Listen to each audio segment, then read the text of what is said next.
អ្នកទាំង5តួដែលនៅក្នុងក្រុមជាមួយនឹងគ្នានេះពួកគេគឺមានសជាគូនឹងគ្នា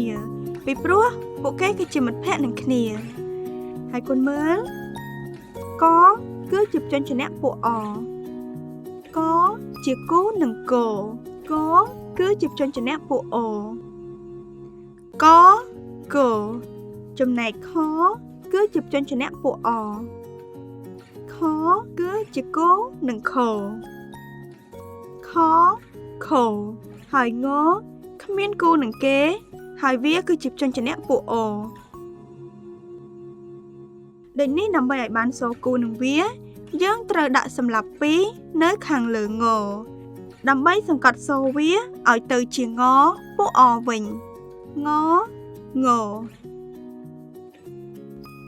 បន្ទាប់មកកូនមើលព្យាង្គនេះវិញម្ដងហើយអ្នកគ្រូនឹងអានព្យាង្គនេះដោយផ្សំប្រកប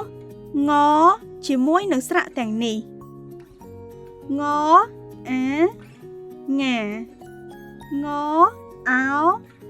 ងៅងអូងងអែងែងអៅ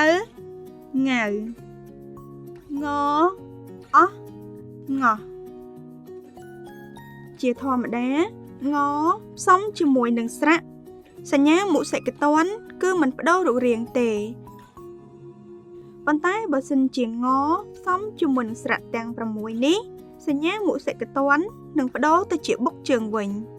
ឥឡូវកូនមើលឧទាហរណ៍ទាំងអស់គ្នាងអេងែកូនឃើញទេកូនសម្រាប់2គឺបដូរទៅជាបុកជើងវិញហើយបន្ទាប់មកទៀតអ្នកគ្រូនឹងអានព្យាង្គដោយយកងផ្សំប្រកបនឹងស្រៈទាំង6នេះងអេងែងអៃងៃងអងើងអាងៅងអាំញ៉ាំងអើងើ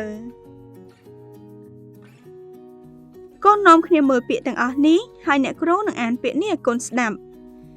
ងែងញ៉ាំចៅងែងេងេងោះងោះងែងែងតាងៅចៅងកូនបានស្ដាប់អ្នកគ្រូអានពាក្យទាំងអស់រួចហើយ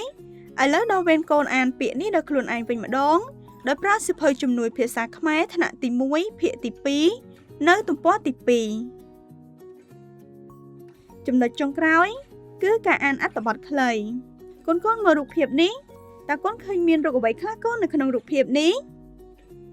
ចាគឺមានរូបមនុស្ស2នាក់គឺមានលោកតាម្នាក់ហើយនិងក្មេងប្រុសម្នាក់ហើយកូនស្គាល់អត់កូននេះគឺជាសត្វអីគេចានេះគឺជាសត្វឆ្កែហើយកូនចង់ដឹងចំណងជើងអត្ថបទរបស់យើងអត់កូនចាអត្ថបទរបស់យើងគឺមានចំណងជើងថាចៅងដើរងែងឥឡូវបន្ទាប់ពីកូនដឹងចំណងជើងអត្ថបទហើយបានមើលរូបភាពរួចហើយតើកូនអាចទស្សន៍ទាយដំណើររឿងរបស់យើងបានទេកូនចាឥឡូវកូននាំគ្នាទស្សន៍ទាយបន្តិចសិនហើយអ្នកគ្រូនឹងបង្ហាញអត្ថបទពេញរបស់យើងឲ្យកូនមើលនៅពេលបន្តិចទៀតឥឡូវកូននាំគ្នាទស្សន៍ទាយរួចហើយតើអញ្ចឹងកូនមើលអត្ថបទពេញរបស់យើងទាំងអស់គ្នាអ្នកគ្រូនឹងអានអត្ថបទពេញឲ្យកូនស្ដាប់ហើយកូនក៏អាចចូលរួមអានជាមួយអ្នកគ្រូបានដូចគ្នាចៅងដើរងែងតាងៅហៅចៅងទៅសាលាចៅងដើរងែងចៅងនាំអាគីទៅសាលាដែរតាងៅថាកុំនាំអាគីទៅចៅងយំងោះអាគីយំងេះចាអំបញ្ញមិញកូនមានបានចូលរួមអានអត្ថបទជាមួយអ្នកគ្រូឬអត់កូនចាឥឡូវពេលនេះកូនអានអត្ថបទនេះនឹងខ្លួនឯងវិញម្ដងហើយកូនអានដោយប្រើសៀវភៅជំនួយភាសាខ្មែរថ្នាក់ទី1ភាគទី2នៅទំព័រទី3 បើសិនជាកូនមានសៀវភៅរៀនសរសេរអក្សរកូនស្វាច់ឆ្លាត A7 កូនអាចវឹកហាត់បន្ថែមទៀតបានដោយខ្លួនឯងនៅទំព័រទី1